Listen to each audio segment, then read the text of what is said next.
How to heal from emotional neglect. Childhood emotional neglect can do as much long-term damage as physical abuse, but it is often invisible. In fact, many people who were emotionally neglected as children don't even realize it. If you were emotionally neglected, you might feel numb to your own desires and emotions, struggle with low self-esteem, or feel like you don't really know yourself. The wounds of emotional neglect can be lifelong if they are unaddressed, but as an adult, you can take responsibility for your own healing.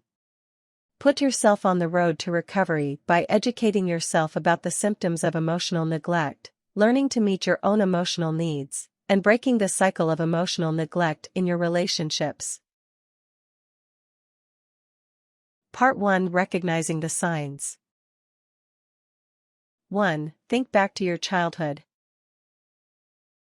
Did your parents validate your successes, comfort you when you were sad, and express their own emotions openly? Emotionally neglectful parents often fail to do one or more of these things for their children. If parents are emotionally unavailable, demanding, perfectionistic, or too permissive, emotional neglect can be the result. Most parents do not mean to emotionally neglect their children, and many are not even aware they're doing it. They may not know that they lack the skills to care for their children emotionally.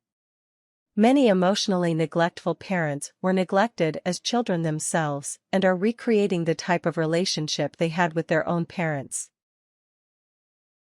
2. Consider whether you feel cut off from your emotions or empty inside.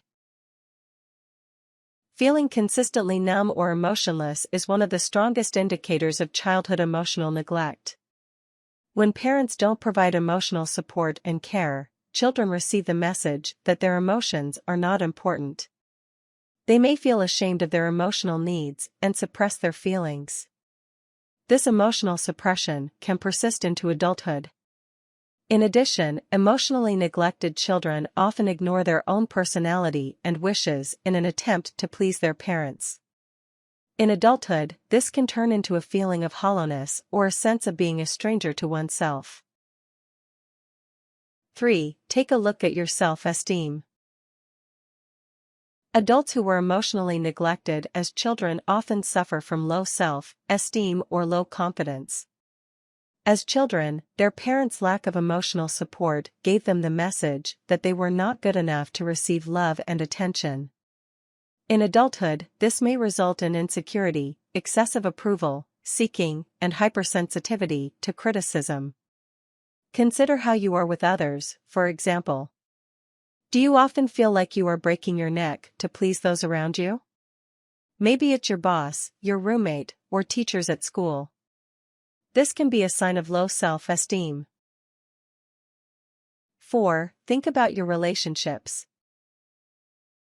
A person's adult relationships are modeled on the relationships they formed as children. Children who were emotionally neglected usually have an insecure attachment style, which can cause problems connecting with others later in life. If you have trouble getting emotionally close to others, often feel insecure and needy in your relationships, or can't seem to make a relationship last, this could be a symptom of emotional neglect.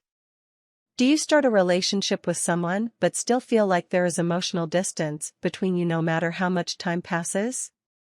Does your partner mention that they feel like you are a tad too clingy? These can also be signs of emotional neglect.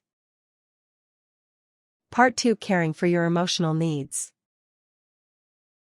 1. Reconnect with your emotions. The first step in healing from emotional neglect is to acknowledge your emotions. Make a habit of asking yourself how you're feeling throughout the day, and allow yourself to experience your emotions without shame. As you become more comfortable with your feelings, you can work on identifying their nuances further. Journaling can be a helpful way to explore your emotions. Try setting aside 10 minutes every evening to write about how you feel. Be sure not to censor or judge yourself as you write. 2. Consider your own desires and preferences. If you were emotionally neglected as a child, your upbringing may have trained you to ignore your own needs and wants. You may have felt like pleasing your parents was more important than pursuing your own interests. Know that it's okay to make choices based on what you want, not what you think other people will want. Make a list of all your deepest desires. This can include simple wants all the way to your wildest dreams and aspirations. Once you have completed the list, choose one desire from the list to work towards.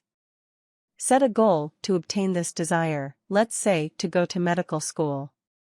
Write out what you need to do to reach it, like study for the MCAT or get good grades in science courses. Then, find a friend or teacher to help hold you accountable and push you towards achieving this goal. 3. Accept help from others. If you have self-esteem problems resulting from emotional neglect, it might be hard for you to ask for or receive help from other people. You might feel like you don't deserve help or should be able to take care of things yourself. However, learning to accept assistance from others is a necessary step in recovering from emotional neglect. Everyone needs help sometimes, and knowing how to reach out to others is a sign of strength, not weakness. The next time you need something, simply say, "Would you mind helping me with this?" People love to be of service to others, so your friend is sure to be glad you asked. 4. Set healthy boundaries. As you recover from emotional neglect, you might find that your personal boundaries need adjusting. Maybe you feel guilty about saying no to people, act needy in relationships, or keep others at a distance. Work on setting healthy personal boundaries that you and other people are comfortable with. It's important to set boundaries with yourself, too. If you catch yourself engaging in negative self-talk, gently redirect your thoughts towards something more positive. If you find yourself or others violating a boundary, for instance, you will need to enforce it. Let's say, you said yes to something that you didn't want to do. You will need to acknowledge this mistake and rectify it. You might go back and tell the person, "I've since looked at my schedule and am afraid I won't be able to participate in the charity event." Or, you will have to go anyway and suffer the natural consequences of saying yes, before you truly thought something through. Part 3: Breaking the cycle. 1. Seek individual therapy. The effects of emotional neglect are complex and far-reaching, and it may be difficult to make a full recovery by yourself. Psychotherapy can be a good way to learn better emotional skills and break harmful thought patterns. A skilled therapist can help you pinpoint the issues you need to work on and teach you how to care for the neglected child within you. If you notice, for instance, that you seem to be very co-dependent in your relationships, individual therapy can help you overcome this tendency. Your therapist can help you work on identifying in which relationships you are co-dependent and come up with strategies for reducing this issue so you can stop suffocating your loved ones.